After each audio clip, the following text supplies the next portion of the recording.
So hi guys welcome to my YouTube channel. Guys आज के इस वीडियो में हम बात करेंगे कि बोर्ड एग्जाम में एक अच्छे नंबर यानी 95% आपको लाना है।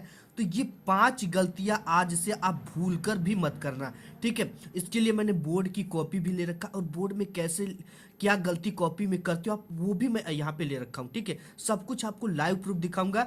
देखो क्या करते हो कि आपका एक फ्रेंड, ठीक है, बोर्ड एग्जाम में उतने ही प्रश्न सॉल्व करता है और लेकिन वो इस वीडियो की ट्रिक को देख कर जाता है तो उसका जो मार्क्स आता है वो 70 में उसका मार्क्स आ जाता है 65, ठीक है।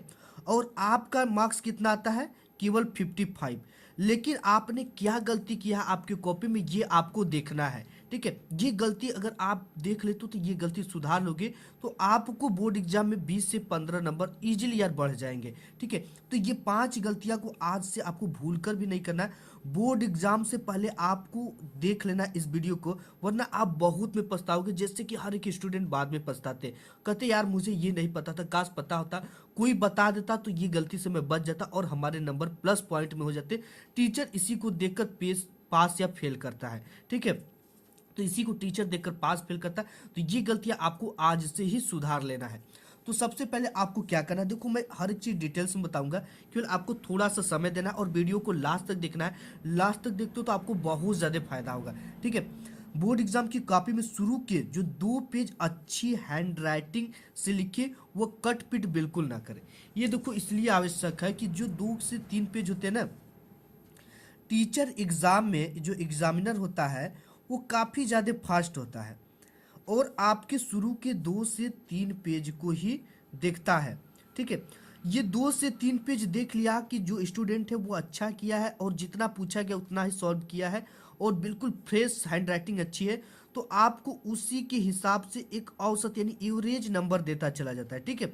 जैसे कि आपका शुरुआत का 2 मार्क्स का क्वेश्चन है तो वो समझ जाएगा कि ये अच्छा बच्चा है, तो 5 मार्क्स के भी क्वेश्चन में आपको 4 से 4.5 नंबर दे देता है, ठीक है। वो जान जाता है कि ये जो भी लिखा पॉइंट टू पॉइंट लिखा है और वर्ड लिमिट यानी शब्द सीमा का ध्यान रखकर लिखा है। तो ऐसा इसलिए है कि बोर्ड एग्जाम की कॉपी में शुरू के 2 पेज अच्छी हैंड राइटिंग से लिखे, कट पिट बिल्कुल न करे और वही प्रश्न करे जो आपको बिल्कुल अच्छी तरीके से आ रहा है। और जो भी प्रश्न करे ऊपर प्रश्न संख्या और किस खंड का ये जरूर लिखना है। आपको बोर्ड एग्जाम में जितने नंबर का क्वेश्चन उतना ही आंसर लिखना है। अब देखो इसके लिए हम बात कर लेते हैं और प्रश्न संख्या जरूर डालें, ठीक है। जैसे कि आपके बोर्ड एग्जाम में कोई क्वेश्चन 5 मार्क्स का पूछ दिया, ठीक है, 5 मार्क्स का है तो इसके लिए 50 वर्ड लिमिट किया है, ठीक है। 50 शब्द आपको लिखना है तो आप क्या कर देते हो, अगर आपको 150 अगर इसका पता है तो आप 150 वर्ड लिख देते हो, ठीक है। 150 शब्दों में लिखते हो, लेकिन आप चाहो कि 150 वर्ड में हमने लिख दिया और हमारे जो नंबर है वो 5 से 6 नंबर मिल जाए, तो ये कभी पॉसिबल नहीं है, ठीक है।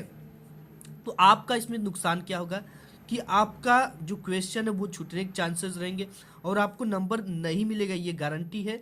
तो इसलिए वर्ड लिमिट का ध्यान दो, इसके अंदर ही रहो लेकिन इससे बाहर आने की कोशिश मत करो। इससे आपको बहुत ज़्यादा नुकसान होता है, दूसरे क्वेश्चन छूट जाते हैं और आपको नंबर भी प्लस पॉइंट नहीं मिलता है। तो इस चीज़ का आपको वर्ड लिमिट का ध्यान देना है। जितना जैसे ये पूछ देता है 2 मार्क्स का क्वेश्चन है, ठीक है, तो इसके लिए आगे लिख देता है कि इसके लिए 25 मार्क्स आपको मिलेंगे। तो ये इस चीज़ को आपको ध्यान देना है। इसके बाद बोर्ड एग्जाम में जितने नंबर का क्वेश्चन उतना ही आंसर लिखिए, प्रश्न संख्या आपको जरूर डालना है, ठीक है। जैसे मैं आपको कॉपी में दिखा देता हूँ यहाँ पे बोर्ड की कॉपी में कि इस तरह से प्रश्नोत्तर संख्या ऊपर की एक लाइन छोड़कर प्रश्नोत्तर संख्या डालना है। डालने के बाद एक लाइन 1 से 2 लाइन छोड़ने के बाद ही आपको उत्तर लिखना है। तो ये बात देखिए आपको क्या करना है, बोर्ड एग्जाम की कॉपी के हर पेज पर रोल नंबर अवश्य लिखना है। देखो उससे होता क्या है कि आप जितने भी कॉपी लेते हो, ठीक है, हर पे रोल नंबर लिख देते हो, तो इससे होगा क्या, जैसे कि आपकी कॉपी कभी कभी सबमिट करने में या तो एग्जामिनर हॉल में जब जाती है तो वो बिखर जाती है, कभी कभी जो नत्थी आपकी होती है वो टूट जाती है। तो वो कॉपी ये उस सिचुएशन में पता नहीं चल पाता कि ये किस स्टूडेंट की कॉपी है।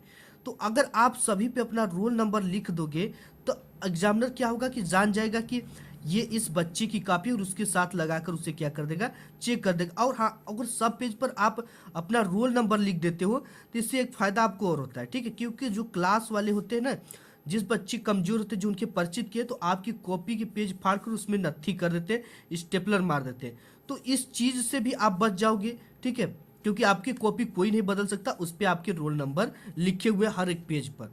तो इस चीज़ का आपको ध्यान देना है, हर पेज पर आपको रोल नंबर अवश्य लिख लेना है।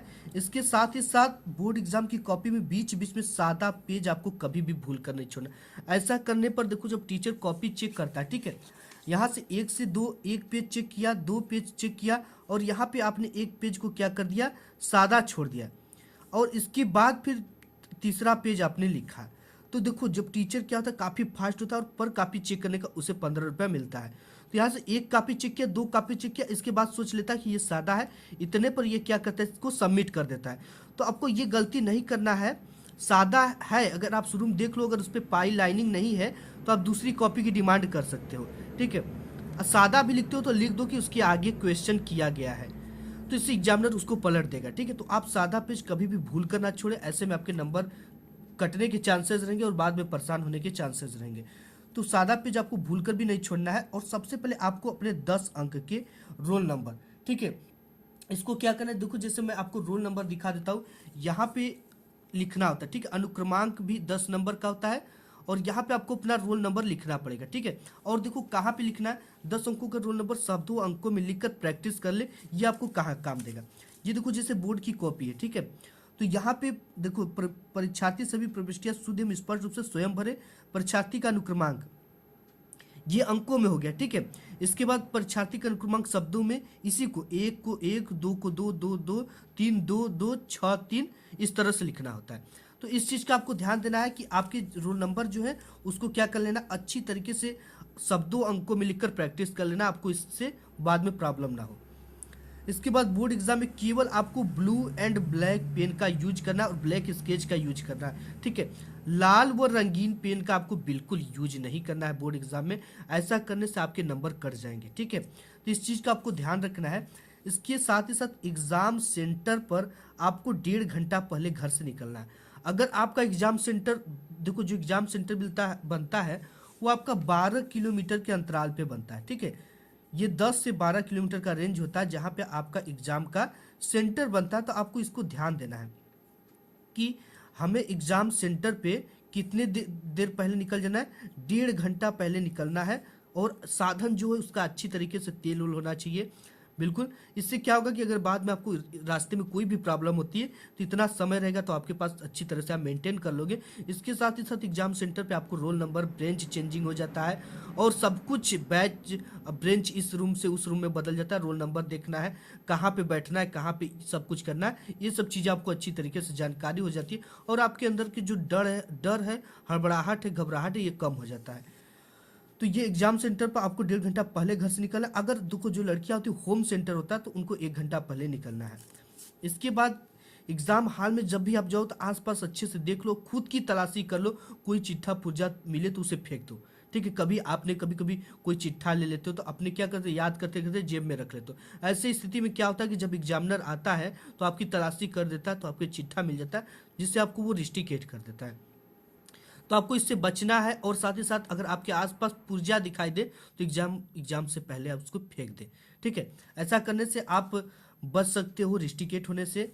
और जितनी भी कापियाँ ले सभी में अपना रोल नंबर अवश्य लिख दे, सभी पेज पर लिखे, ठीक है। इसका फायदा हमने बता दिया है आपको। मोस्ट इंपॉर्टेंट होता है कि रजिस्टर एक आती है जिसमें आपको अपना हस्ताक्षर करना होता है, ठीक है। ये हस्ताक्षर करना काफ़ी इंपॉर्टेंट होता है, क्योंकि अगर ये हस्ताक्षर आप नहीं करोगे तो आप अनुपस्थित माने जाओगे, ठीक है।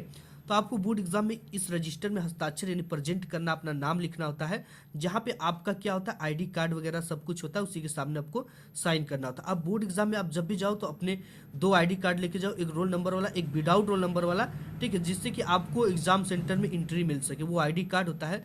तो ये चीज़ें अगर आप फॉलो करते हो तो आपके अच्छे मार्क्स आएंगे। तो आज की वीडियो में बस इतना ही, मिलूंगा एक नेक्स्ट वीडियो, तब तक के लिए धन्यवाद।